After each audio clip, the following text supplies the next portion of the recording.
Hello, welcome back to the Bell Being Global Zoom Room, where we're continuing on our Middle East Objective Analysis series. Now, today we're talking about a very popular topic that a lot of people are talking about because of the current war that's happened between Israel and Hamas, and that is Indigenous people. I thought this is a good time to talk about it because last week we discussed who was the very first people to have lived on the land that we currently consider Israel and Palestine.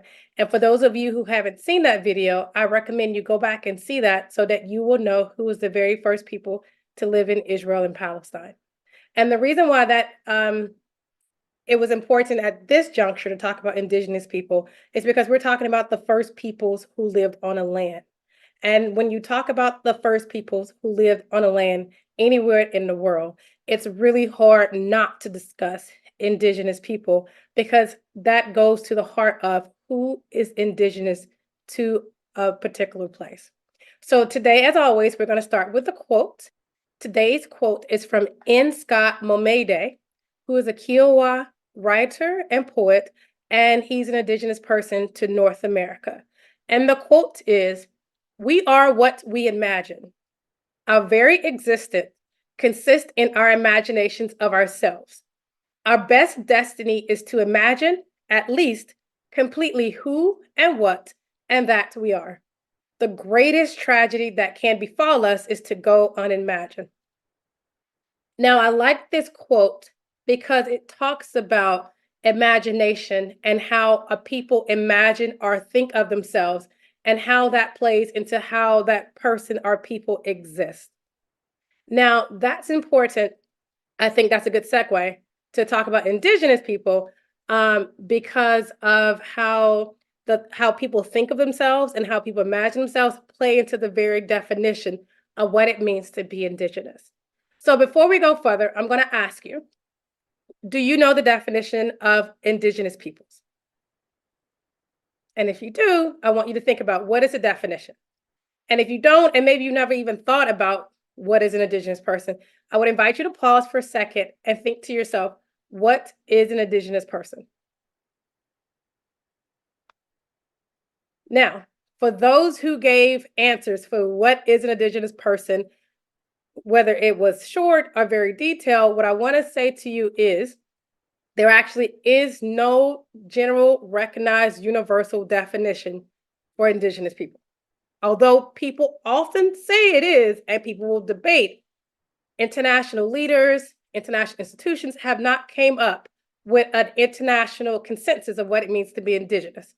So in the world today, actually as of 2022, there were approximately 370 million to 476 million Indigenous people. And those people spread across 70 countries. So it's fair to wonder, how does 6% of the population is being defined as Indigenous, yet we don't have a definition for what it means to be an Indigenous person? And the answer to that is, although there is no definition or agreed upon definition of what it means to be Indigenous, there are agreed upon criteria of what one must meet in order to be considered Indigenous. So, in general, the approach today is to identify who is Indigenous rather than to define what it means to be Indigenous.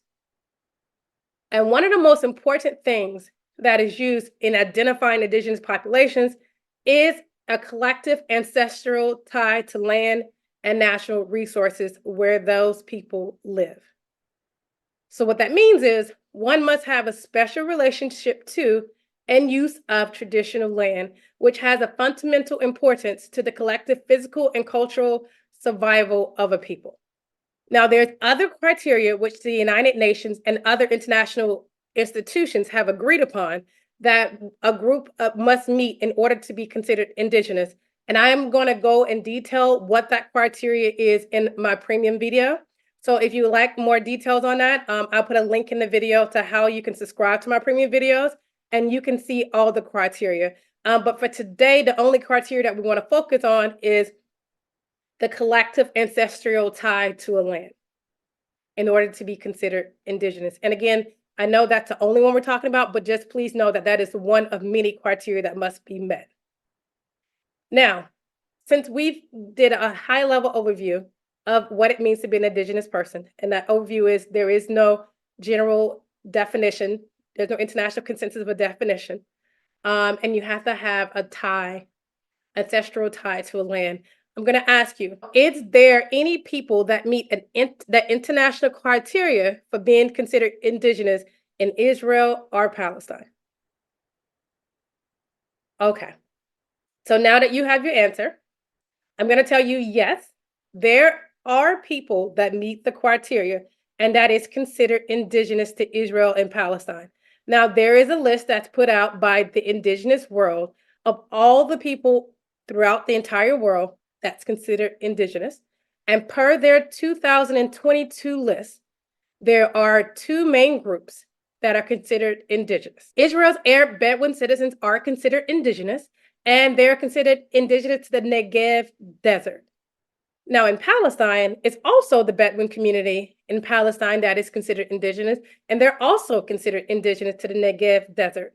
In general, in both Israel and Palestine, the Bedouin community at large are the only people that the international community has deemed to be indigenous in Israel and indigenous in Palestine. So that's all that I have today. I just wanted to do a quick video because there's so much conversation about indigenous people. And again, we talked about the first people who lived in Israel and Palestine last week. So this week I wanted to talk about, who was indigenous to who is considered indigenous in Israel and who is considered indigenous in Palestine. And that, quite frankly, is the Bedouin community in both those places. And that's the only people that is considered indigenous by the international community. Now that standard can change, but as of 2022, that's the only group that's considered indigenous in those areas. Now, don't forget to like and subscribe so that you will know whenever I have more videos, and I'll see you next time. Thanks for joining.